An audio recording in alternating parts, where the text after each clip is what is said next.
Hello guys, good morning mga katols. So yan guys, meron tayong service ngayon. For today's video, magpapalit kami ng apat na injector, tapos mag-tune up kami ng valve clearance. So Weichai engine mga katols. So ituturo namin dito ni Master Marlon. Aba ng intro. Ituturo namin dito guys kung paano mag-tune up ng Weichai engine na makina. So Shackman unit dump truck. So yan guys, samahan nyo kami. At meron kayong matutunan dito, konting tips. So let's go guys. So yan mga katols, papunta na tayo. Malapit na tayo sa yard ng unit. So stay tuned mga katols. At papakita namin kung paano mag-tune up ng Weichai engine ng 2 turns lang. Ayan. So let's go. So ayan guys, andito na nga kami sa location kung saan yung unit na pagsiservisan namin. So ayan, yan yung gate. Liliko lang kami dyan, or right turn kami dyan mga katols. Ito, right turn tayo dito guys. Maraming mga truck dito. So ayan yung unit nya. Nakataas na yung dump box. Yan, 12 wheeler Shackman. So ayan, yan yung unit nya guys, yung makina. So pupunta lang tayo sa ilalim para ipakita sa inyo kung paano i-top dead yung flywheel. So yan mga katols, andito na tayo sa ilalim at nakikita na ito yung flywheel. So 2 turns lang to mga katols. So yung ano nya, ayan, 0 at saka letter T. At sa gitna nyan, diretso mo lang dito sa itong guhit na to. Ayan, guhit na to, 0 at T, gitna. So yan yung top dead center number 1. So pagtapos nating na-tune up yung lahat yung mga yung clearance ng valve nya, so ikot na naman natin, top dead center naman natin dito. So yung nakatap nun ay number 6 na. So yan yung 2 turns natin. Ito nakatap na to sa number 1. Yan. At tapos natin i-ano na yan, i-tune up yung mga clearance nya, bigyan ng clearance. So babalik naman natin, ikot naman natin at babalik dito na ganito din yung forma. So tapos tune up naman natin. So yan mga tos, let's go. So yun guys, tanggalin na natin yung cap.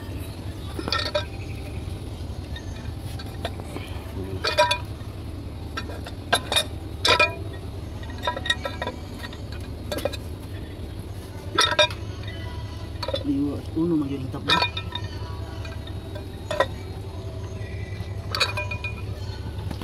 So yun guys, nakatap na yung post rod number 1. So yan guys, dito ay sinimulan na ni Master Marlon yung pag-tune up ng valve clearance. Yan, inikot-ikot na yung linuwagan yung bolt center. Linagyan ng 0.25 mm. So number 10 siya sa 0.25 mm sa siya, sa EBB. So yan guys, linagay yung pillar gauge dito, 0.25 mm. Dito sa baba ay 0.40 mm sa exhaust to guys, yung clearance niya exhaust. Yan, exhaust. So lahat yung maluwag dito ay i-tune up na ni Master Marlon. So nakatap dead number 1 na siya. So lahat yung may maluwag i-tune up na. Tapos next naman, after 2 turns, top dead number 6 na, yung maluwag naman lahat yung i-tune up. So yan guys, so tingnan nyo, 0.25 mm yung clearance na EBB, sa 0.40 mm sa exhaust rocker arm. So yan guys, dito sa intake ay 0.30 mm yung sa intake na clearance nya. So number 12 sa inches. Yan, yan yung clearance nya sa intake, 0.30 mm. So yan guys, nikpitan lang yan clockwise. Yan si Master Marlon, yan yung warrior sa Shackman. Malakas yung magpa-auto guys. Yan guys, if you like my video, please like and share, subscribe para may pambili kami ng puto. So nakatap ng number 1 guys. So lahat yung may maluwag dito, so yan yung i-tune up ni Master Marlon. So ganun pa rin sa intake ay 0.30 mm, 12 sa inches. Yan. Dito sa EBB ay 25 mm, so 10 sa inches.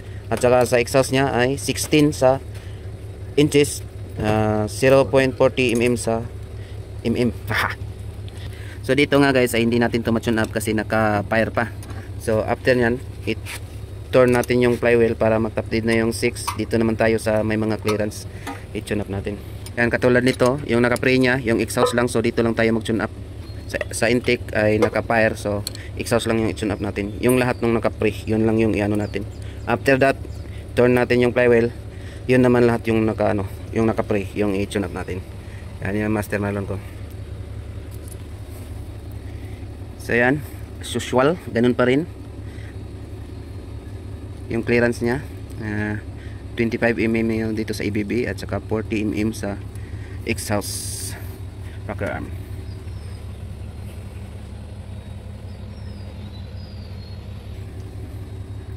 So yan guys, dito hindi tinatanggal to sa ABB kung mag-tune up ka dito sa exhaust.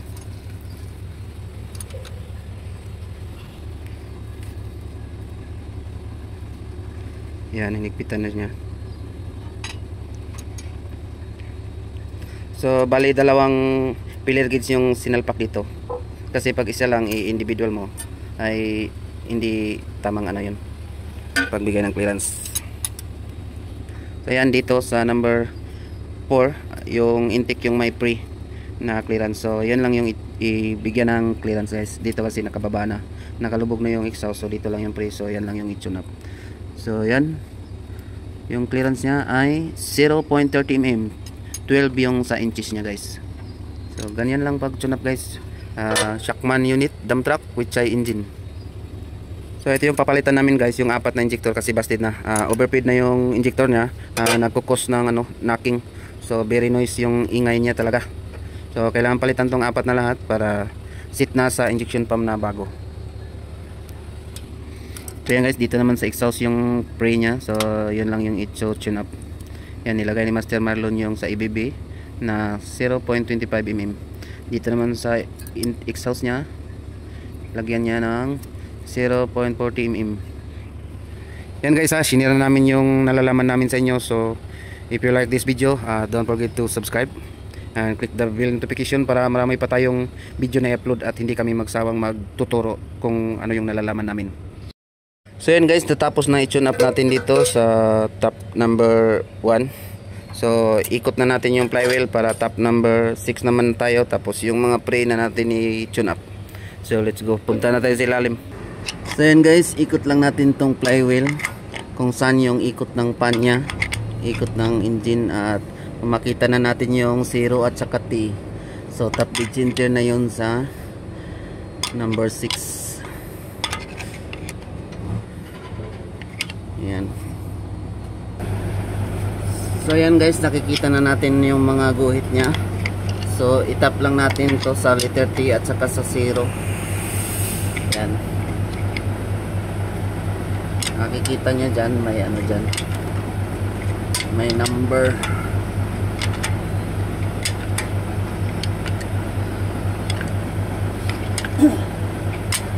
And guys, nakita natin yung may guhit na kulay green. Yan yung 0 at saka T. Itap lang natin yan sa guhit yan. So yan guys, so nakatap na yung 0 at saka T dito sa guhit. So yan yung ano nya, top dead center number 6 na din. So yan guys, balik na tayo dito sa ibabaw. Yan guys, nakatap na yung number 6 nya. So kung saan lang yung may pre-clearance nya, yun yung i-tune up natin. Tune up di Master Marlon. Yan guys, yan guys, kung saan dito yung naka-pre katulad nito. So ito yung i-tune up. Kasi nung top dead center number 1 pa, yung exhaust yung na-tune up dito. So ito naman yung intake na may clearance. Ito na rin yung i-tune up. Saka ito yung mga may clearance. Yan, yan yung i-tune up. Yan yung tamang pag-tune up ng Weichai engine mga katols.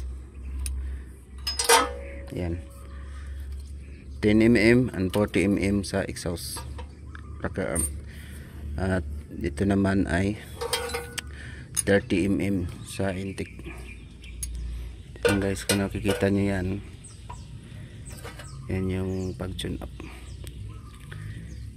Yung clearance nya ay 30mm, 12 inches siya guys. So 30mm.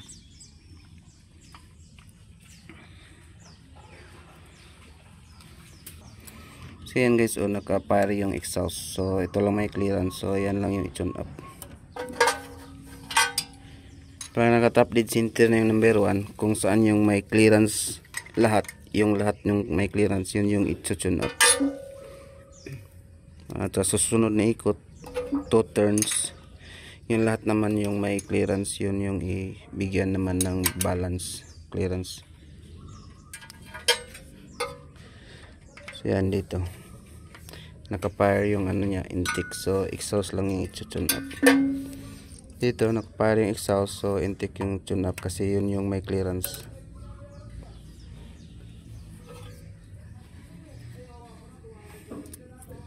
So hindi to katulad ng ibang rocker arm guys, ito ay may ano siya, may design na EBB. Tawag nito EBB. EBB mo. Yan o. So dalawa yan nakasalpak.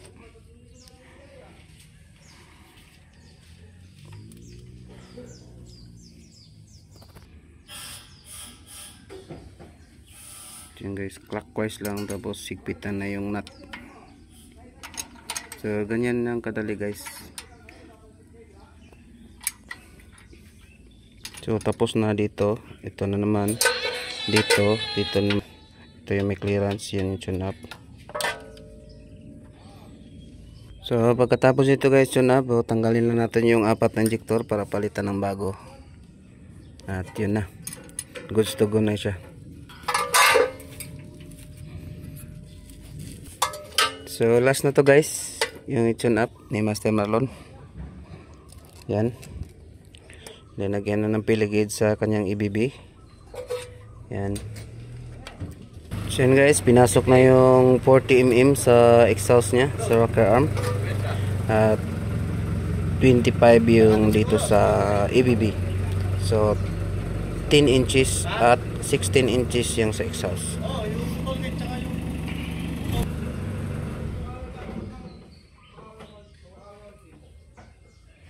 Maraming truck dito guys. Oh. Yan yung service namin. L300s. So yun guys, if you like this video, don't skip the ads para makabili kami ng puto. So yung number niya dito guys sa nut ay 14 lang, 14. At saka flat screw. Yan lang yung gamit. At saka pillar gauge. Yan. Yung mga ginagamit dito pang bukas ng ano, cap ay number 10. So pinapinalan niya yung higpit guys. Final destination. Yan. So yun guys, okay na tayo sa pag tune up. So goods to go na to. So madali lang magpalit ng injector. So yun guys.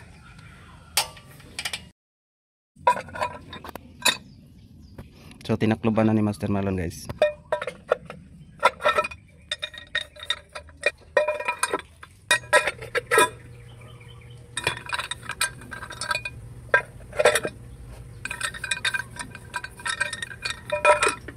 So yun guys, natakloban na siya guys.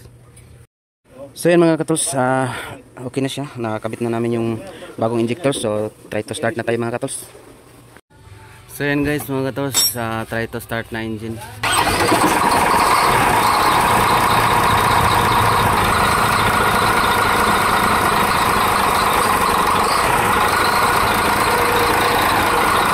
So yun guys, start na engine. Okay na siya mga katuls. Hanggang dito na lang yung video natin. I hope na may natutunan kayo. So yan, okay na siya. So yan guys, okay na guys.